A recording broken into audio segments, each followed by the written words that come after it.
up at the sky? Do you ever see missing pixels? It doesn't look, it's not like that. The thing I really worry about is the fact that much of the research in artificial intelligence driven by military. So you're basically training super minds that are paranoid schizophrenics. Are you concerned that these weapons would start glitching and kill innocent people, or are you concerned that they actually can turn against humanity in general? Well, both.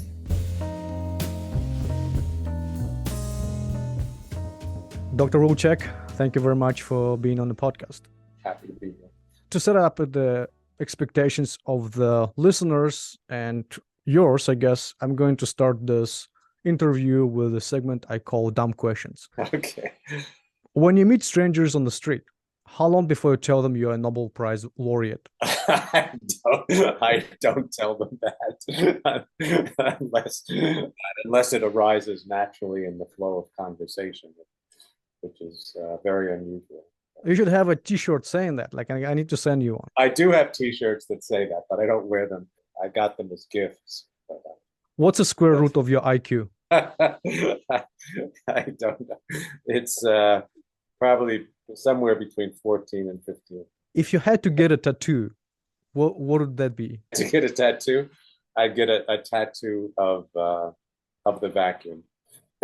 Tattoo. Jesus, vacuum. That's a good one. Whom would you choose to sit next to at the dinner table? Justin Bieber, Eminem, or Lady Gaga? Oh, well, Lady Gaga, of course. Why? You like her music? Yes, I like her music, but she also seems to be an interesting person. Yeah, good point. Yeah. And speaking of that, what was the last song you sang in the shower? Well, I very rarely take showers, usually bathe. But I sing, listen to a lot of Beatles on car rides, so probably some Beatles song. You're a fan of them. That's yeah. Cool. Maybe I'm Down. I don't like I'm Down.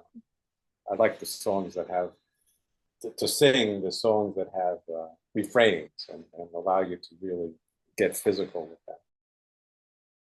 Mm-hmm. So in one of your interviews, you said that understanding black holes is not particularly useful. Okay, so there are different kinds of black holes, basically depending on their size. The ones that we know exist are very far away, so they are very difficult to interact with, except to see them in different ways, passively. You can't use them for any economically valuable purpose. So they're entertaining and expand your consciousness, I guess, but they're not useful. Then there are also more conceptual questions associated with very small black holes, how the quantum mechanics applies to black holes. And that's even more useless because it seems very unlikely that those things exist in the natural world. So it's thought experiments about very, very contrived situations. So I mean, you can never tell when thinking about something might lead to surprises and insights that you can apply elsewhere or just entertainment value. But I think when I said that, I was reacting to what I see as an overemphasis on black hole studies within my community. People. So when it comes to research, do you try to pick the subject or phenomenon that would be useful, as you just said, or something that you can solve? Ideally, it's both. It's a very interesting process of deciding what to focus on. It's a combination of what's important, where I think I can make progress, what is fun to do. And when I say important, that can mean different things. It can mean conceptually important, it can mean economically. So all those things go into choosing what to focus on. In practice, if I look over my track record, utility has not been a dominant factor. I've worked on lots of things that have no obvious utility, but sort of conceptually attractive, things that irritate me, when I feel things aren't properly understood, or there are conceptual tensions or contradictions, then I can't let go of those, or things that would be entertaining to work out. That's what I usually do. So when you choose the area or subject of research, and I'm guessing there are situations where you can't make a progress, right? Mm-hmm. When do you cut the losses, speaking on economic terms? When do you realize, okay, this is not going anywhere? Well, again, that's a process of evaluation. Mm-hmm. And I usually am working on more than one thing at a time. And I generally work on something that's very ambitious, that might not work out, or that might take a long time. And at the same time, work on something less ambitious that I'm confident I can make progress on. And when I get frustrated with the ambitious project, I go to the one that's less ambitious, but where I'm sure I can make progress. I very rarely make a decision that I'm going to stop working on something. It's more that I say to myself, I'm going to give it a rest. I'm not making progress.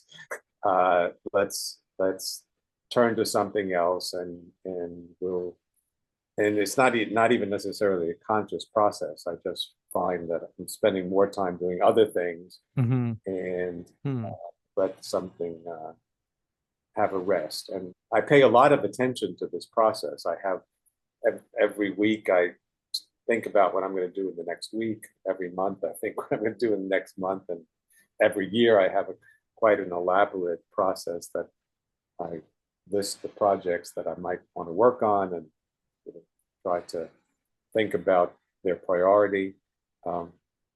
And so different things go up and down on these priority lists. That's how it works. What was the biggest breakthrough in the physics in your lifetime? That's an interesting question that could be addressed in different metrics, but I thought about it actually. It's very interesting. And I would say, in terms of surprise value, power, and long-lasting impact, the biggest breakthrough in science in my lifetime has been miniaturization and photolithography, and the technologies that go into making modern computation, modern information processing. The fact that we've had Moore's law of doubling of speed and density of memory and things like that now for many, many years, and have built silicon friends that are extraordinary in their power and beat us at chess and so forth. That's been the most extraordinary breakthrough in my lifetime. It's also very impressive intellectually.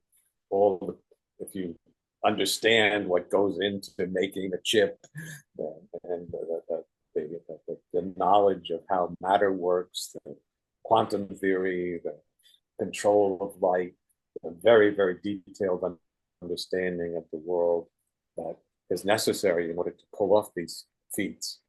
It's not a single breakthrough, but a sort of confluence of many sub-breakthroughs that altogether tremendously leveraged and powerful. So this computational power means a lot in physics, right?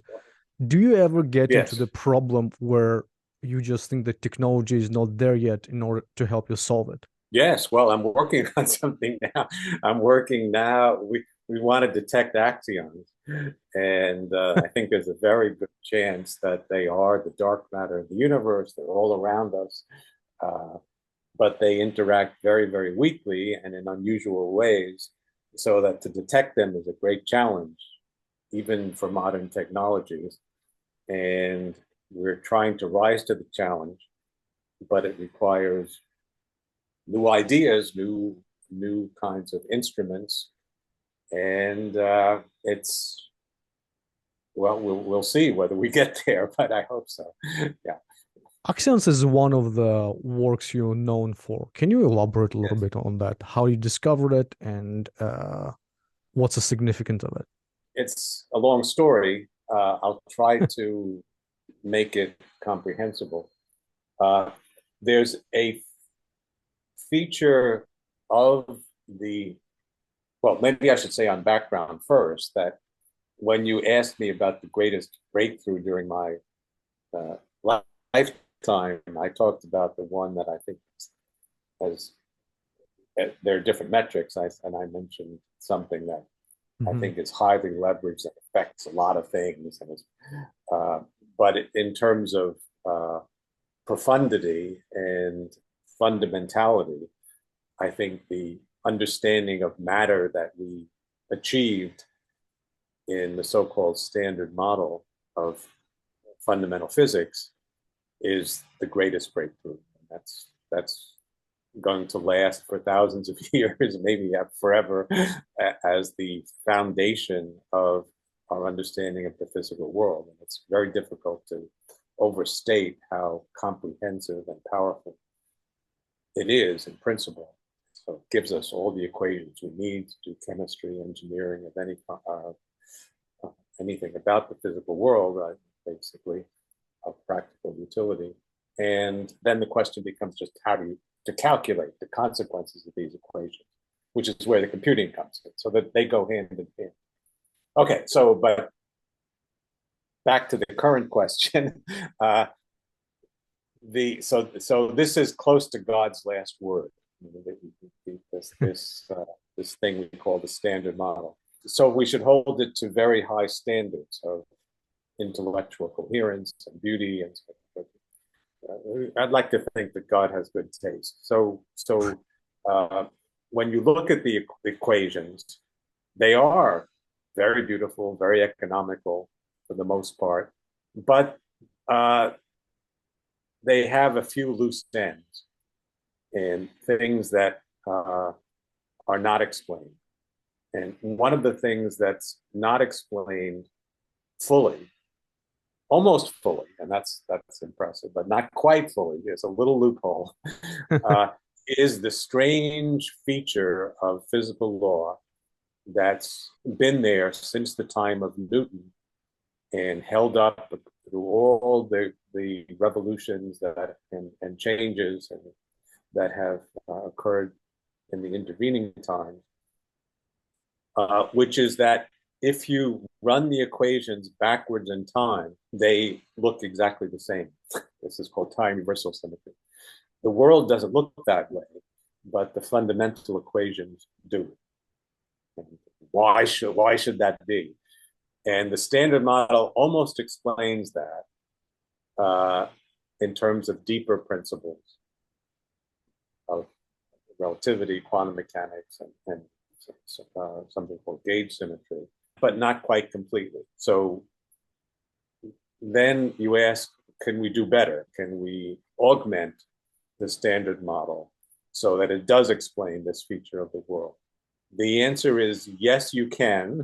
There's a recipe for doing that, which seems to be basically unique, that does give a satisfactory understanding of this otherwise mysterious feature of the laws. And that expansion of the standard model, that augmentation, which is very attractive, leads to the prediction that there's a new kind of particle that I named Axion, with very specific, very unusual properties.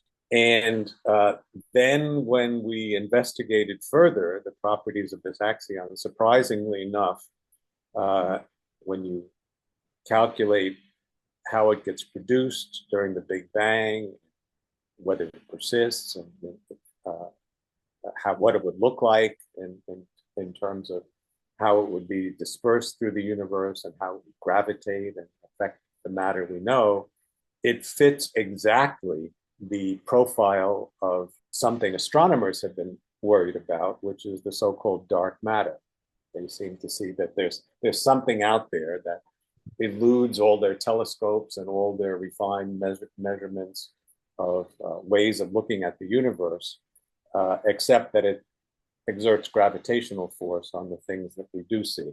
That, to me, is a big hint that that the fundamental theory, or it's a big encouragement to think that the fundamental theory, which predicts the existence of these particles, which on the basis of solving one problem, it also solves automatically a completely different problem, is very encouraging.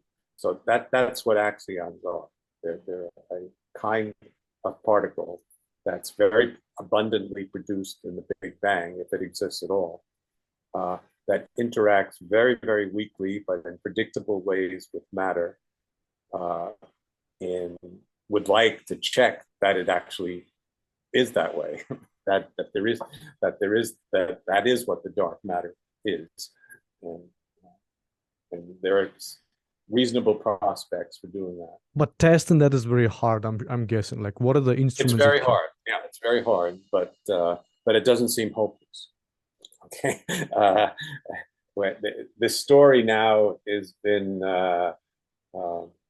out there for almost 50 years. The basic concept of axions.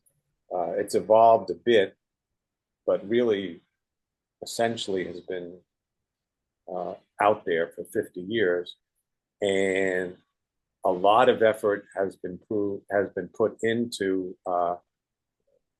thinking about how you go about detecting it, the technologies. I mean, at first it seemed utterly hopeless, but technology has improved. There have been some new ideas. The focus of the community. I also should say, in the early years, the first 20 or 30 years, not many people believed in it. And so the effort was kind of a small cult of people who were trying to think about this thing. But in recent years, it's become much more popular. The ideas have held up, and competing ideas, both for solving both of those problems, have kind of not panned out. So now there are conferences with hundreds or thousands of researchers just devoted to axions, and experimenters all over the world are trying to just detect it. How many emails a week you get from scientists who research axions asking for your intake? Well, I'm involved in a collaboration called the Alpha Collaboration, which is one of these big efforts to do the detection. So I probably get several dozen emails just from that, and a comparable number from random people. So Big Bang is no longer being disputed, right? In the science. No person who understands the situation adequately could dispute the existence of the Big Bang, because it's a picture that is clear logically, that is consistent with everything we know, all the laws, the basic laws of physics, and has been used to make many successful predictions for observational tests, and it's been very fruitful and has never failed. So yeah, so it's one of the best established scientific ideas. Obviously, I read about Big Bang. It obviously makes sense to me because I know nothing about physics, right? Okay, I just listen to what you guys say. Conceptually, for my brain, I don't understand how it really works. So basically, the idea is it was a very small matter or something that exploded. That's a confusing point for many people. You shouldn't think of it as an ordinary explosion that's familiar from bombs, where you have something that ignites and blows up. If we want to state it objectively, in a way, it's easier to think about running it backwards. So suppose at present the universe is expanding. Mm-hmm. The velocity with which objects are moving away from us is proportional to their distance. Now, that's not quite correct when you bring in relativity and so, but it's close to correct and sufficient for this purpose. So that means that if you run everything backwards, it all comes together at once. If you just think about reversing all the velocities, and the velocities are proportional to the distance. Mm-hmm. So the amount of time it takes for everything to come to us is equal. But so that makes it seem that we're very special. We're in the middle where everything comes together, but it happens everywhere. Everything is so anyone else at a different place would also see things moving away from him or her proportional to their distance, and running it backwards, they would see things converging. So the expansion is not from a single point, it's everything expands, and everything, if you run it backwards, everything contracts. So it's a universal emergence. That's the basic idea. What makes the Big Bang distinctive as a physical event is when you run things backwards this way, they get, of course, closer and closer together. So things get denser, or things start to run into each other, so they heat up. So the Big Bang was in the earliest moments, things were very hot, very energetic. So it's unusual physical circumstances. You need to use the resources of plasma physics, and then atomic physics, and then nuclear physics, and then subnuclear physics as things get closer and closer together to understand it. And of course, this is running things backward and running forward. And you draw consequences from this picture, and many successful consequences have been drawn from this basic picture. Yeah, that's helpful, because I was thinking about it as like a golf ball sitting on a desk, and suddenly it starts exploding and it turns into the universe. I'm like, okay, that doesn't make sense. No, it's much more unusual than that. You're saying it's much more complex than that. I mean, you can't rely on intuition in these circumstances, which are very, very far from everyday life where we form our intuitions. You really have to rely on equations. And once you have the background to understand the equations, it's actually quite simple. But often I say the universe is simple, the laws are simple. That has to be understood in a very precise sense, and it's like you climb to the top of a mountain, and then you can look out and get an unobscured view of the landscape, and then it's much clearer and much simpler than when you're down on the ground and you can't see very far, and you have to guess about what's over on the other side. So it's like that. But you do first have to climb the mountain to get the clear view. What's the most beautiful equation? Well, I think by consensus of, and I agree with it, the single most beautiful equation is Euler's equation. Well, it's e to the I pi plus 1 equals 0. And one reason that it's so beautiful and profound is that it uses every single thing in it is fundamental, but the fact that they're all related is so unexpected. E is the base of natural logarithms. I is the square root of -1. Pi is, well, pi. And the ratio of the circumference to the diameter of a circle. And then you have the concept of exponentiating. So you take the power. What does it mean to take a power, raise something, multiply something by itself? I times pi times, what was that? And then you have, of course, plus, and you have 1, and then you have equals, and then 0. And each one of those is a profound concept, and then they all get tied together. Yeah, that's hard to beat. That's in a purely Platonic realm. If you ask about what's the most beautiful equation in the domain of understanding the physical world, I would say it's the equation which is this gives you the so-called Lagrangian density of the standard model. It's awkward to say in English, but you can easily write it on a t-shirt, one line on a t-shirt, and it has been done. That's the most beautiful equation.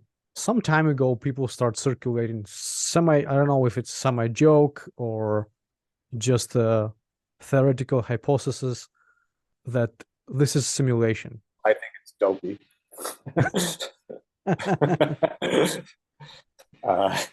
It's not serious. Well, I don't. So I think it's very unlikely to be true, of course. But you can take it. You can try to take it seriously, and the moment you do, it begs the question: okay, if it's a simulation, where does the simulation live? What if it's in some computer? So it doesn't explain anything. It begs the question. Also, the laws in detail, the laws of physics that we understand, our profound scientific understanding of the world does not look at all like what you would expect if it was the output of a computer program.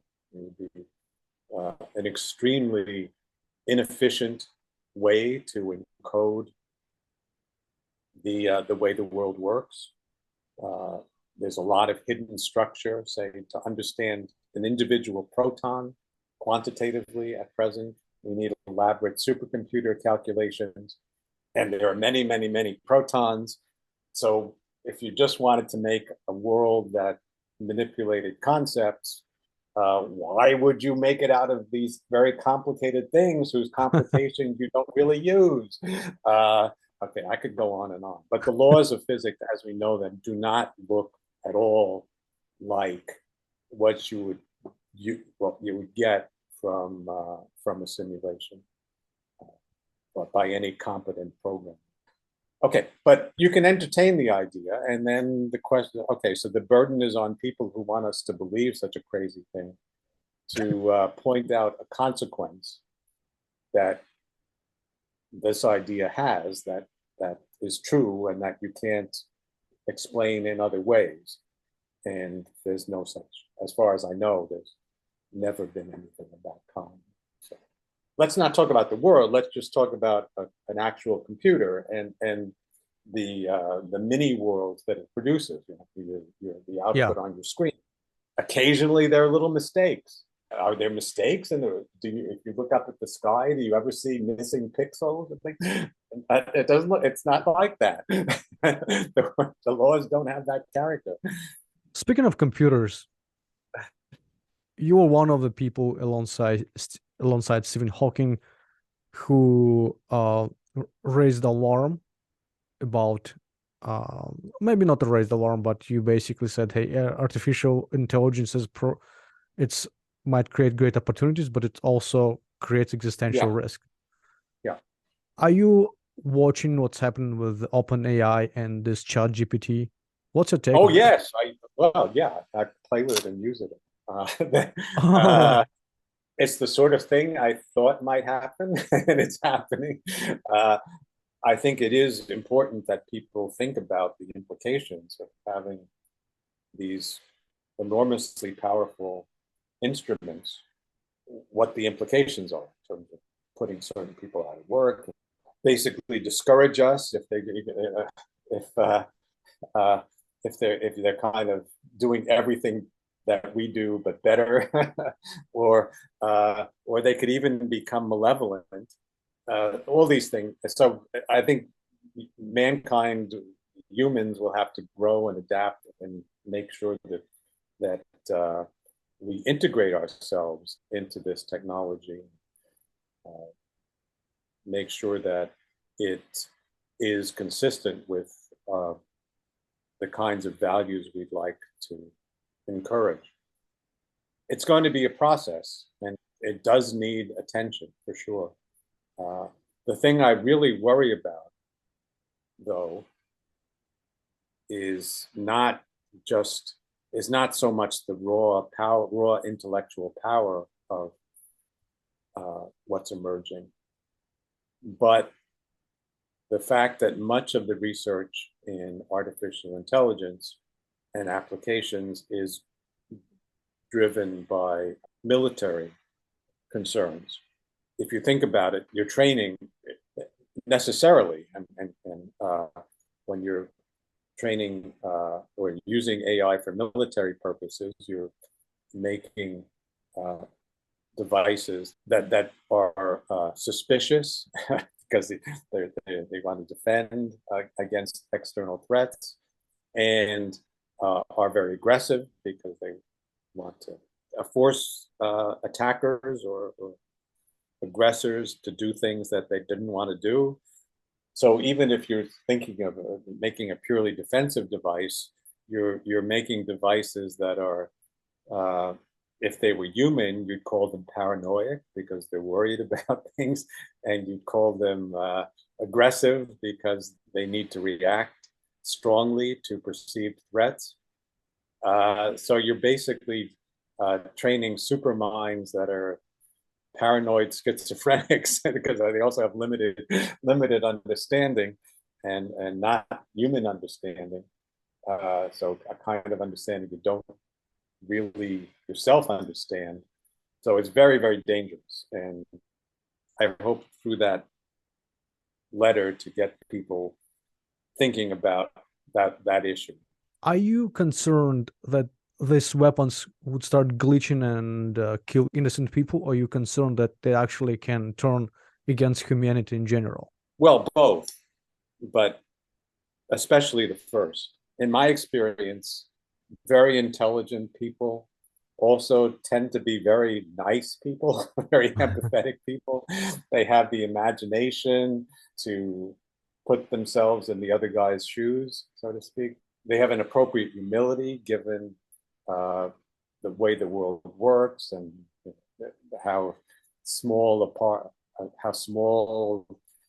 the Earth is in the universe and how small any individual is in the Earth. These kinds of universal values and empathy, I think, are characteristic of profound understanding.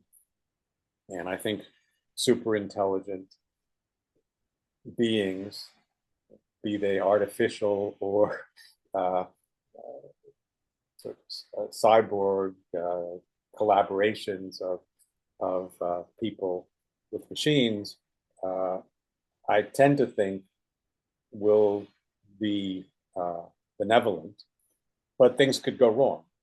And especially if the intelligence, as I said, is endowed with motivations that are not based on profound understanding or empathy or kind of its large experience in the world, but kind of special purpose and limited in perception, yet very powerful. This is not a new concern. It's not really even a concern that's necessarily linked to artificial intelligence of a high caliber. It goes back to ideas about doomsday machines, for instance, that are very, if you think about it, these are very, very special devices that have a kind of intelligence. They sniff out certain kinds of situations and then react very, very strongly and powerfully. So that's the kind of model of what you don't want. You don't want something with limited perceptions and great power.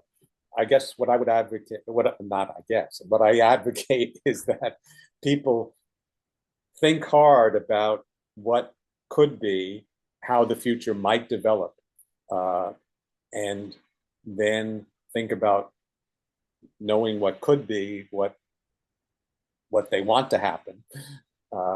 So out of the menu of things that could be, choose things that should be, and then knowing that, make the appropriate choices to make sure that you get that item on the menu and not the ones you don't want.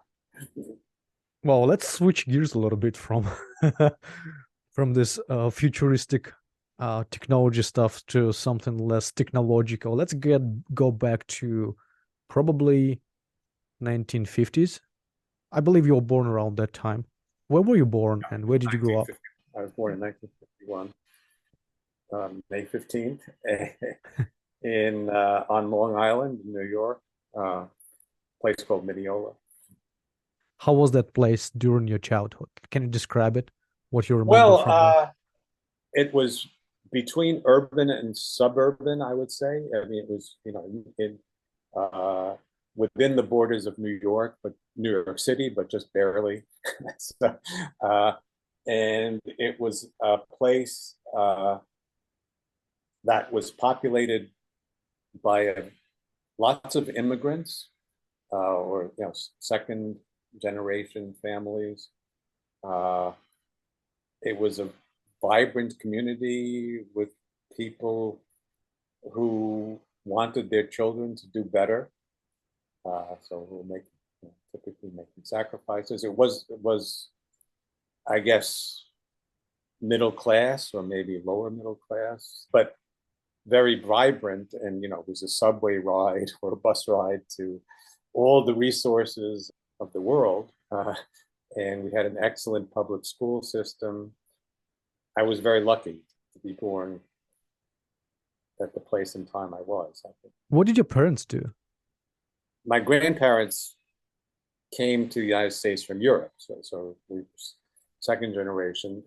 And my parents were born just before the Depression set in.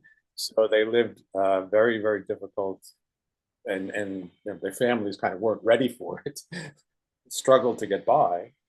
My father didn't even finish high school, but he worked actually as a kind of radio and TV repair person, but he got very technically skilled at it and continued his education later, and became a practicing engineer with a degree. And so, but it took a long time.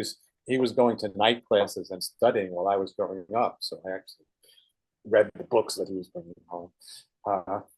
Then my mother was sort of a traditional lady of that time. She mostly was focused on the family. But she was curious. She read a lot. She was very social. She also was just a ray of sunshine. She would go around the house singing. She was very, very beautiful and also had an excellent singing voice. How did they influence you, and what did you learn from them? Well, I wouldn't be here without them. They were very, very supportive and encouraging, and made sacrifices on my behalf. I would say, they were enablers, and they put me in the neighborhood full of striving people, and our school system.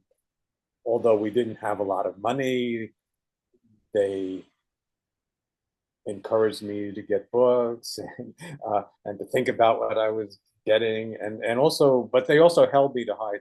They also insist, not by punishment so much, but by withholding approval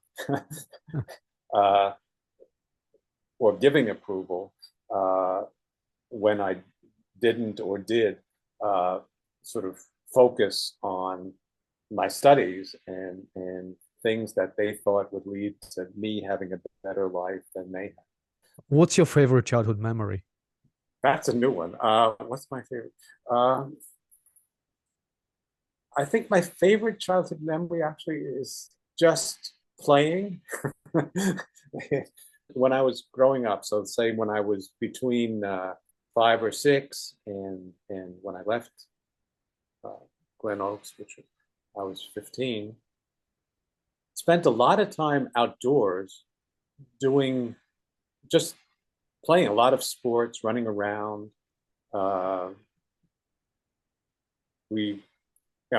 Thinking back on it, it's kind of horrifying, but we played ball games, in parking lots, sort of dodging between the cars, and I constructed a kind of golf course, but we didn't have golf clubs or anything. It was rough terrain, and in between the apartment buildings, we used to play with a baseball bat and a ball, and just stuff like that, just childish stuff that was. We used to play touch football also, which again was tricky because you had to go down, you had to step over curbs and down curbs, and it was a lot of asphalt. So, but it all seemed very natural, and it was with a lot of other kids, and it was fun. That's fun. I could lie to you and say that what I really enjoyed was looking at the stars and studying, but that wouldn't be true. What I really liked was playing. You were like a regular kid. You just like have fun and play with other kids. Yes, I did. I did like that. But yeah. But that wasn't all of my life, but that was a big part of it. Yeah. So did you have any hobbies? Yeah, I like making models of things. I played the accordion. I collected coins. I had quite a few hobbies. Yeah. Do you still have them? Some of the same ones. I still like making things. I juggle now. I've taken that up in the last few years.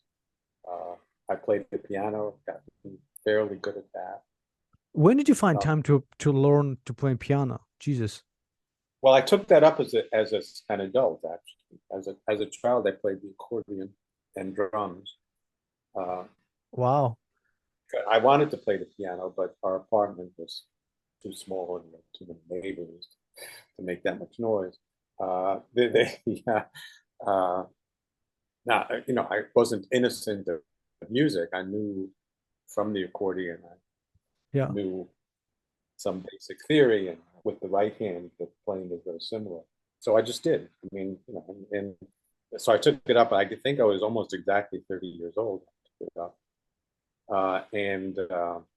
At first, I would, in the early days, doing it, I would spend a couple of hours a day at it. It was a joy. I really, and now it's more spotty, but I think I probably average half an hour a day. It's fun to learn things. Yeah. Sometimes I guess you wanna recharge and you just sit down and start playing piano. What would be the first thing you play? Well, it varies. I've been working up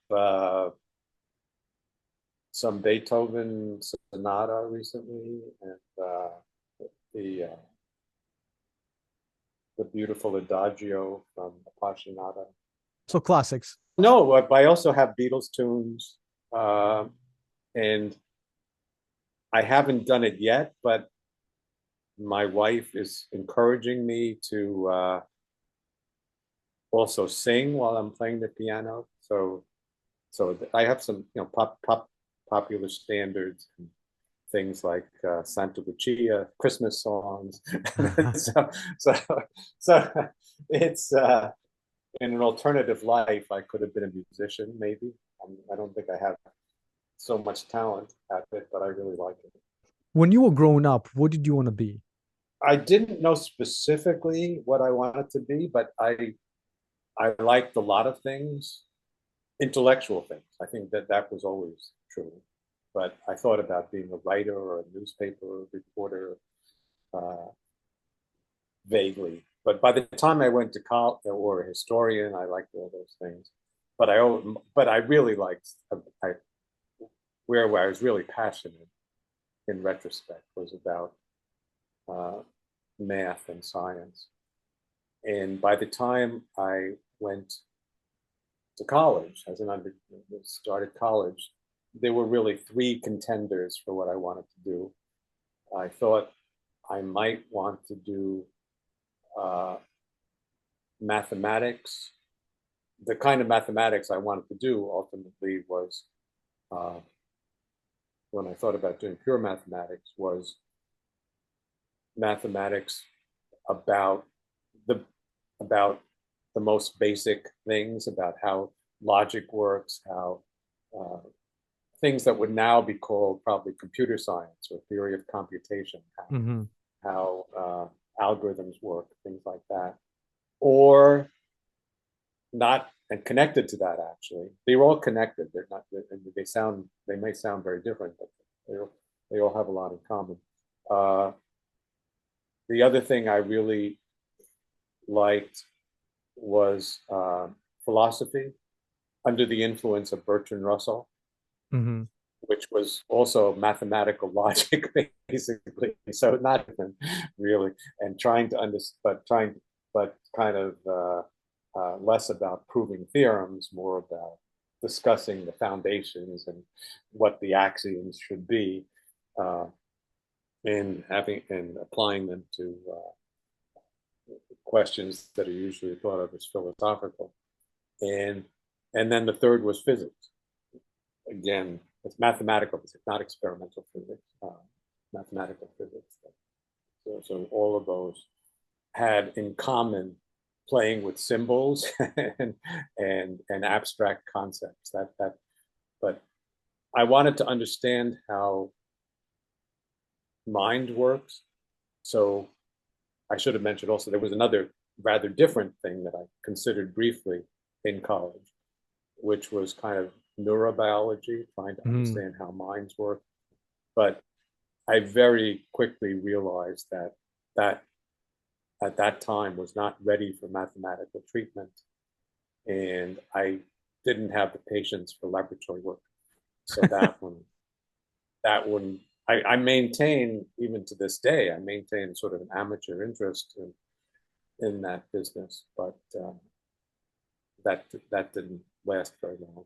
I struggled with this decision really all through undergrad. Well, it wasn't a struggle; I was just having fun. But I didn't make a decision. even I got my degree, but I still didn't know really what I wanted to do. Went to Princeton, and I still didn't know what I wanted to do. But I was very, very lucky that very exciting things that use the kind of mathematics that I liked were happening in physics at just the right time, at just that place. And so that made the decision for me. How did you discover the phenomenon that was later called asymptotic freedom? First of all, I should say that that was joint work with my thesis advisor, David Gross, and at that point, I was not a mature scientist. I definitely would not have discovered it by myself. But at that time, there were exciting developments in what is technically called the renormalization group, which is there were new techniques, new theoretical technologies for understanding how quantum field theories are most advanced and powerful theories of how nature works, how to draw out their consequences for how things behave at very high energies or very short distances. So there was that technology.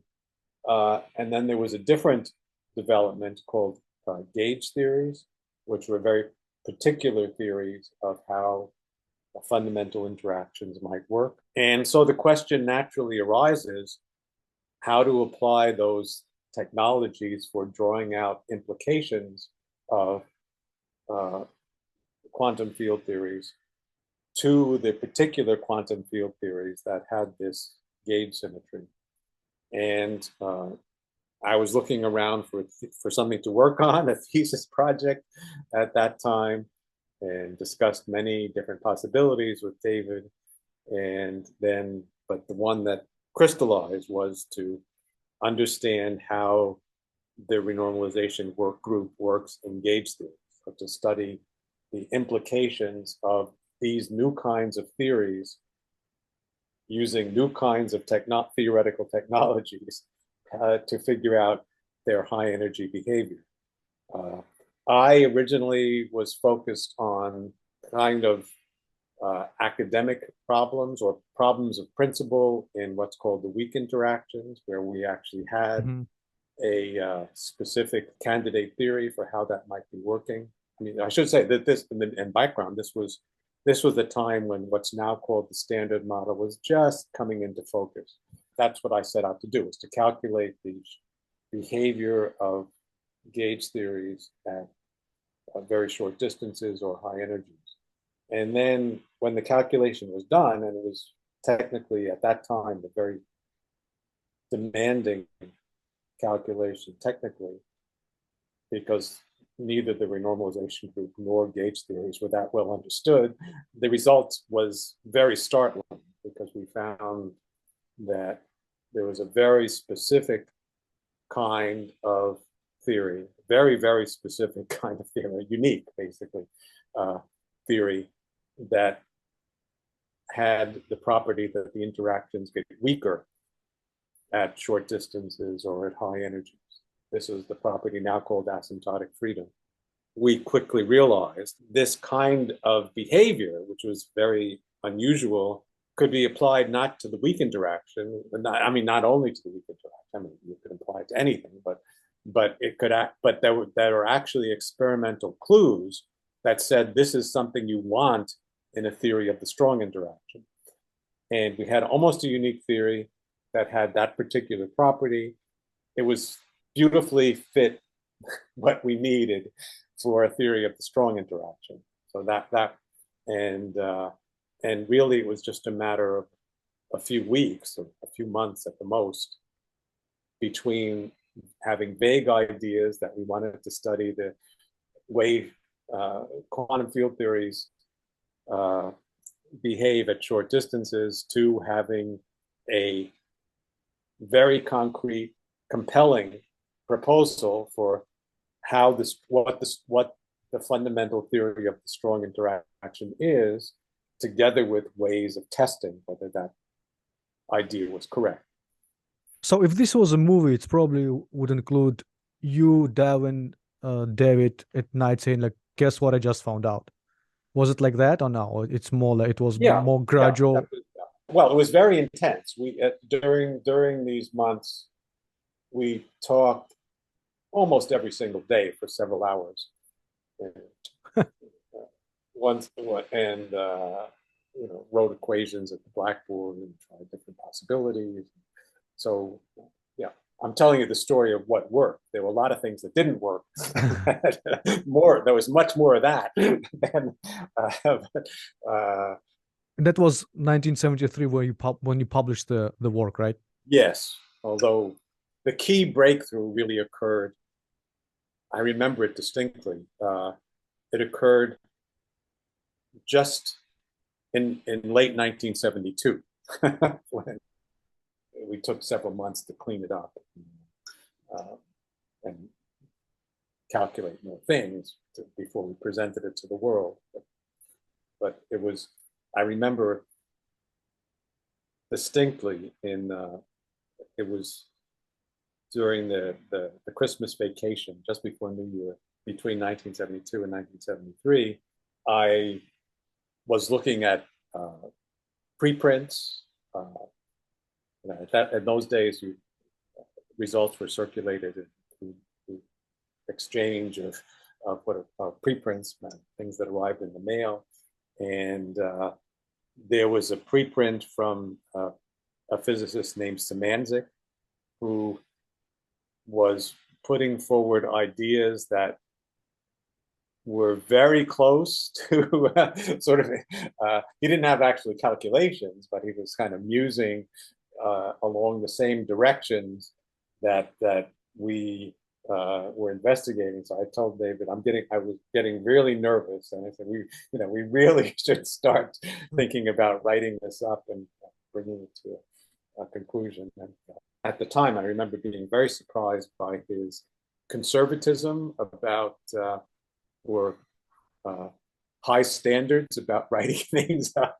I thought it would be good to stake a claim quick, but he wanted to calculate more things, make sure everything was right, and so, as I said, he was a much more mature scientist at that time. So I'm guessing that, and I think you kind of hinted that that's the case, there is competition right? Like you want to be the first, obviously, that come up Oh with yeah. and like when you hear that somebody else is working on the same problem, because I believe there is another physicist who worked on the same problem with you and Yeah, published it. David Pollitzek. And Yeah, correct. Yeah, yeah, sorry.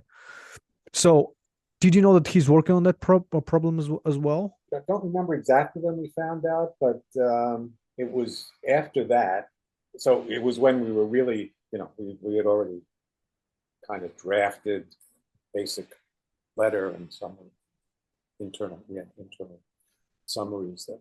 And I'm guessing there is no collaboration. You're like, okay, he's doing it. Let's beat him. Is the No, no, story? there was a connection though, because his thesis advisor, Sidney Coleman, was visiting Princeton at that time. We were at Princeton, and we talked to Sidney a lot as we were doing this, and he was extremely interested.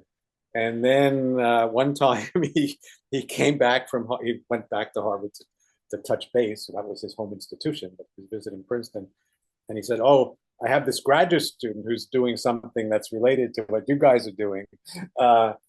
And so that's how we learned about it. We got together and agreed to not try to scoop each other, not try to beat each other to the punch, but we agreed to submit the papers to the same journal at the same time. It was collaboration. Oh, it was not a collaboration at all.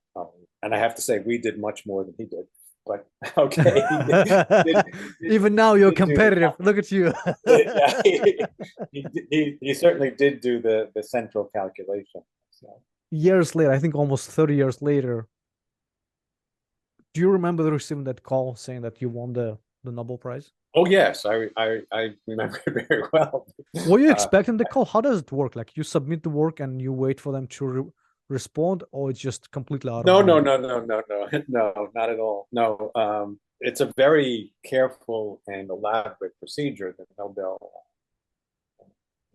Foundation and the committees that work to decide on these prizes solicit nominations from all over the world, and the nomination forms. So it's lab directors and things like that, and then the committee collects these nominations and investigates the different cases and compares and reads papers and collects expert opinions on the things that are meant to be taken seriously.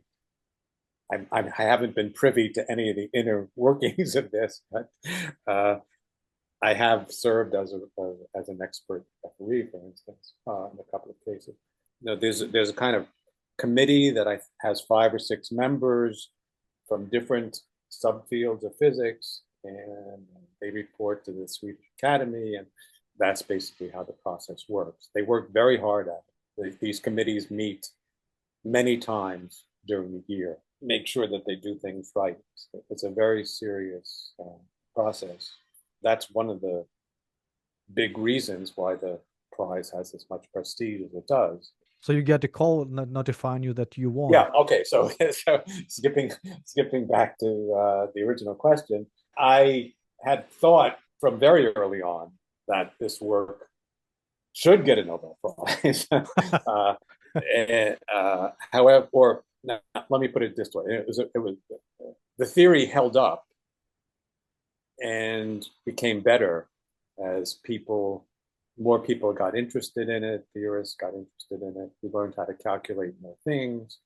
It held up as a consistent framework that wasn't at all obvious from the beginning, and the consequences were consistent with experiments. The experiments got better because higher energy accelerators were available, and the predictions were really cleanest at high energies. However, at the sort of practical level of getting a Nobel Prize, there were still issues. One is that our work built on prior experimental and theoretical work. So I thought it was very likely that we would not have a chance to get the prize until that preceding work had been rewarded. In the late 1990s, early 2000s, the experimental work of Friedman, Kendall, and Taylor that was crucial, and then the theoretical work of at Hooft and Veltman that we built on got Nobel Prizes. Then I got very nervous. Then I thought it could be any time after that.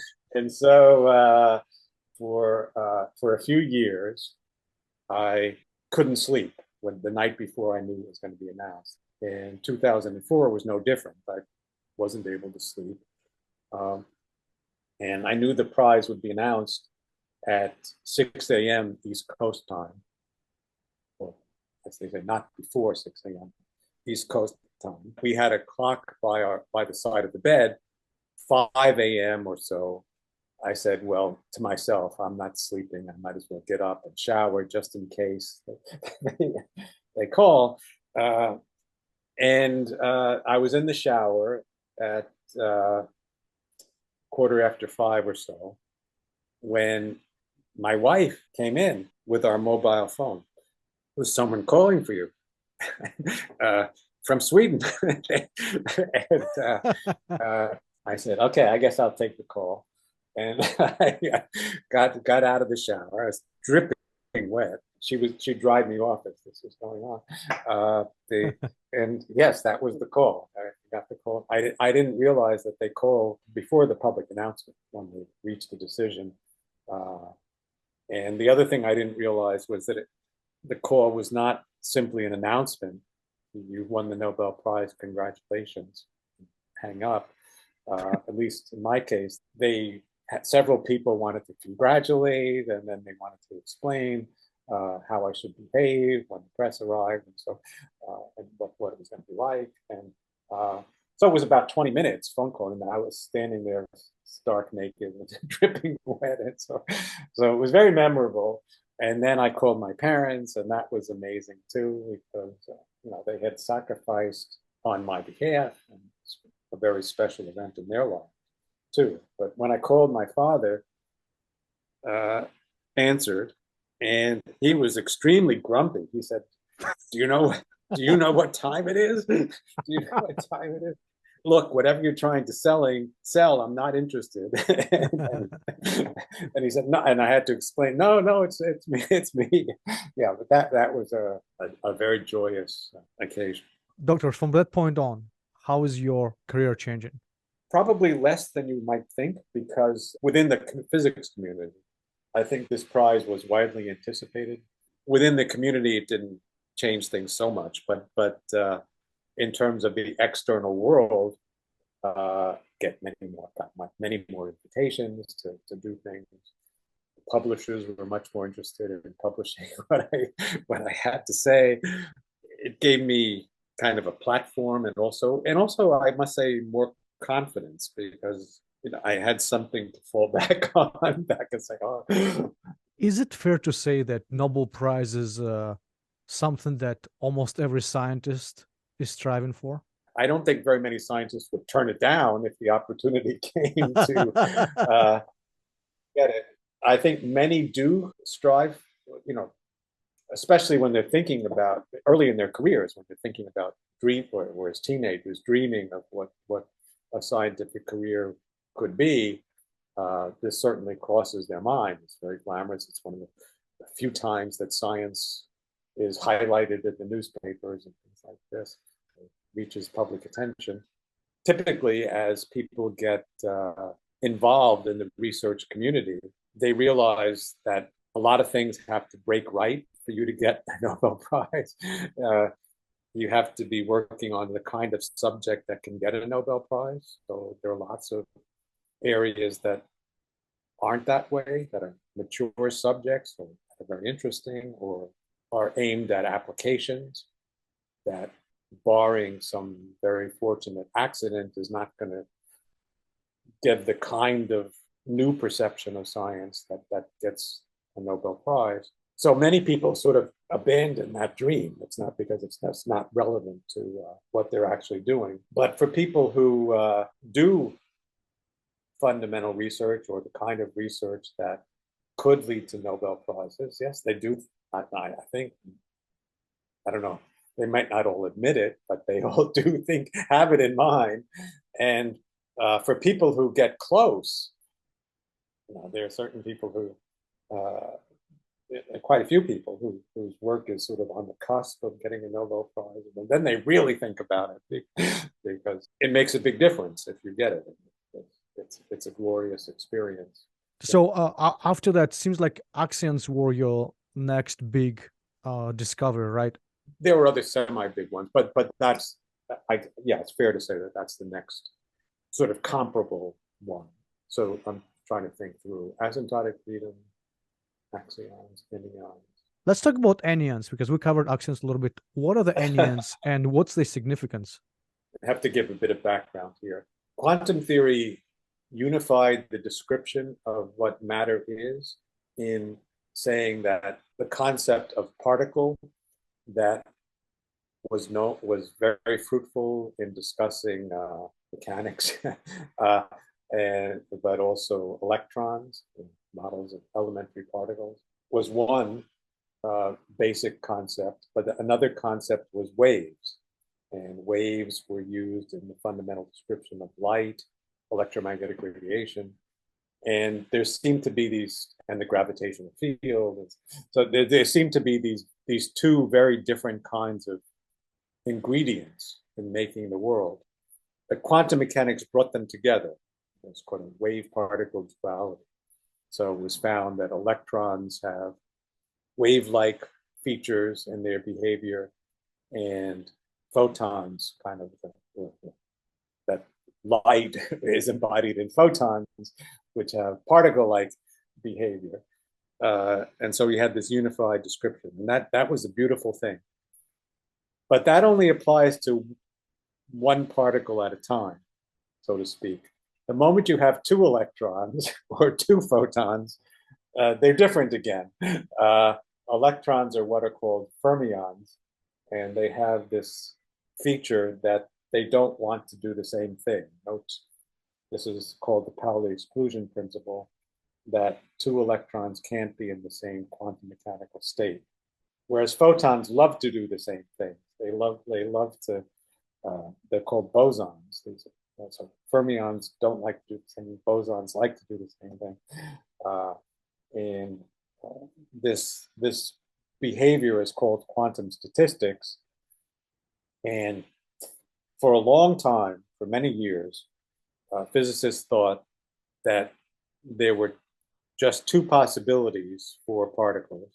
They could either be fermions, like electrons, with this kind of feeling that they don't want to be in the same state, or bosons, like photons, that want to be in the same state. So that was kind of established dogma coming out of the basic understanding of quantum mechanics as it existed starting in the late 1920s.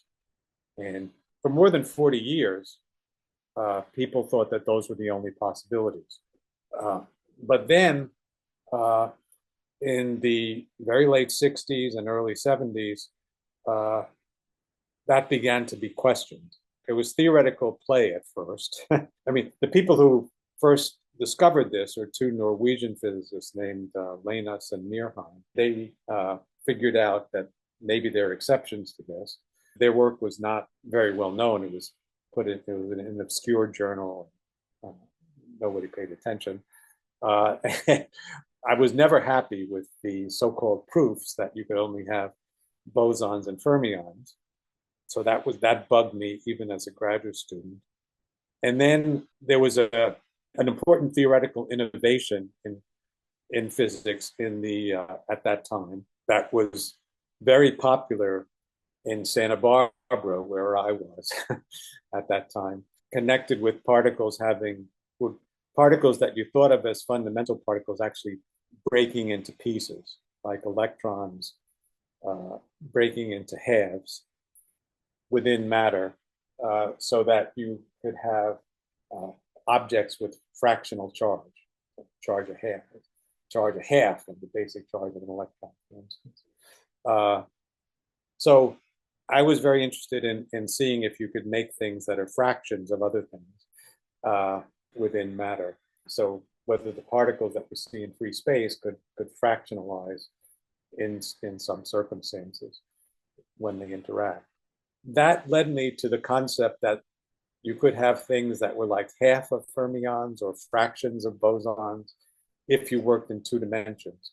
And that's the concept of anyons, that there are more possibilities than fermions or bosons when you study the interaction of particles that live in 2 dimensions.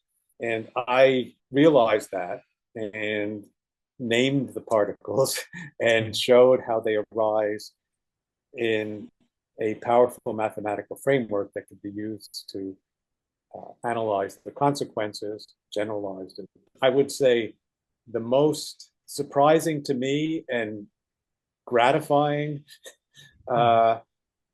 development that I've ever experienced, just because it was so sudden and so decisive. We realized that in a state of matter, a specific state of matter called the fractional quantum Hall effect, and I very quickly realized that the particles you had in this state of matter would be anyons. That was an extraordinary revelation to me. Now, there was no doubt that this was a deductive theory. This is not like Axions, where you're kind of proposing an expansion of the known laws of physics, and that expansion might or might not be right. And in the case of anyons, it was a deduction from the understanding of the state of matter that there would be these anyons. And I thought the sort of direct experimental confirmation would happen right away. But in fact, it was only in 2020, a couple of years ago. So it was much, much later, almost 40 years. But now there are decisive experiments, and anyons certainly exist in the original context. But the other thing that's happened is I and others realized that the basic ideas that go into establishing the existence of anyons could be the spearhead of an important technology. Basically, anyons give you a way of having macroscopic objects that have quantum mechanical behavior that's very intricate, and yet you can control them. That could give you a way of doing very powerful new kinds of computer technology, so-called quantum computers, or other technologies could be based on anyons, because anyons have a much richer behavior than the bosons or fermions. They kind of have a memory. So it's a big expansion of the foundations of quantum mechanics and our understanding of what the possibilities are for systems of many particles. It was revolutionary because it overturned what was thought to be established understanding. Does it mean that quantum computing depends on anyons, or are you saying that anionic quantum computing doesn't necessarily depend on anyons, but anyons help a lot. So the thing about quantum computing and quantum information in general is that it's very powerful, but also very delicate. And the thing about anyons is that they're not so delicate, and yet they have quantum behavior. I suspect that people will want to use anyons ultimately to do quantum computing. They want to avoid making errors. And the big challenge of quantum computing is to do it without making too many errors. And anyons are very good at that. Although the concepts that were developed in connection with anyons, rather than necessarily anyons themselves in the narrow sense, go into even existing methods of so-called quantum error correction. I don't see how you can avoid using them if you're going to try to do reliable quantum computation. Well, another big thing you're known for, time crystals. We should go back a step. A fundamental principle of the laws of physics is time translation symmetry, which means that the laws don't change with time, basically. So the basic laws are, the world changes, of course, but the laws don't. That's time translation symmetry. But materials can break time translation symmetry. Now, usually if you let materials stand by themselves for a long enough time, they settle down to an equilibrium, and then they're not evolving. Sit there and don't do anything. They reach equilibrium. But the concept of time crystals is that there are circumstances, there are materials and circumstances in which that's not true, where you have to enrich the concept of equilibrium to understand that things may keep happening forever, even if you let them settle down. That's the basic underlying concept. It's an evolving subject in the sense that when you say your system has settled down, how long do you wait, and what kinds of external perturbations do you allow? What are the rules of the game? People argue over the definition of time crystals, and it's a little murkier area than Enneagrams or Axions, I would say. But that question of whether such systems exist, and how to make them, and how to get more and more rigorous approximations to the ideal concept that I just outlined to you has turned out to be a very, very fruitful endeavor over the last 10 years or so since I started it. If you look at the Axions, Enneagrams, and time crystals, which one of these three concepts you think is the most revolutionary? The most revolutionary is certainly Enneagrams. The others are not revolutionary. They're developments of logical developments, I would say, of pre-existing frameworks. Which one is the most important? This is like asking a father which is his favorite child. Yeah, they're all special in their own way. This is what I can say. The importance of axions depends very much on whether they get observed. If they get observed and they really are the dark matter, that will be one of the greatest achievements in science ever. I say that after careful consideration. You would have solved a profound problem. You would have, in fundamental physics, you would have discovered what a very large part of the universe is made out of. You would have overcome tremendous technical obstacles to do very, very sensitive, delicate observations. I don't want to get too excited because it hasn't happened yet, but that would be at a very high level. Well, we talked about Enneagrams, and that's a beautiful story. It's not cosmic in the same way, but on the other hand, could be useful. It could be leading to technologies that are useful and certainly are extremely interesting to think about. Time crystals, I wouldn't say is at the same level as those other two, but at least not yet. But it's raising interesting questions, and it's more open-ended. It's not clear exactly what a time crystal is in detail. People argue about it. They say, I've got a time crystal, your thing is not really a time crystal. But it's a very lively field that's evolving, and good things are coming out of it. Each is good in its own way. You're a very busy person. You've always been involved in many scientific projects, right? You currently affiliated, I think, with 3 or 4 universities, and you're doing probably research, helping or guiding research there. But at the same time, you have family. How's your career and your busy career affect your family, if at all? I'm very fortunate at this point on both fronts. As far as my career is concerned, people pay me to think, so with minor exceptions, I don't have really responsibilities. It's nothing like having a 9-to-5 job where you have to be at a certain place at a certain time and put in the hours. So I have a lot of freedom in that I do work hard. I work a lot, but any given day I could carve out a few hours to do other things. That's on the professional end. And by now, although I love learning new things, and I'm constantly learning new things, I have a very broad base of scientific knowledge. And I also have lots of collaborators. So my time can be highly leveraged. Then on the other hand, our family, also, we built up relationships over many years. And at present, my two daughters live within walking distance here. And I see them and their families quite often. And I have a wonderful wife.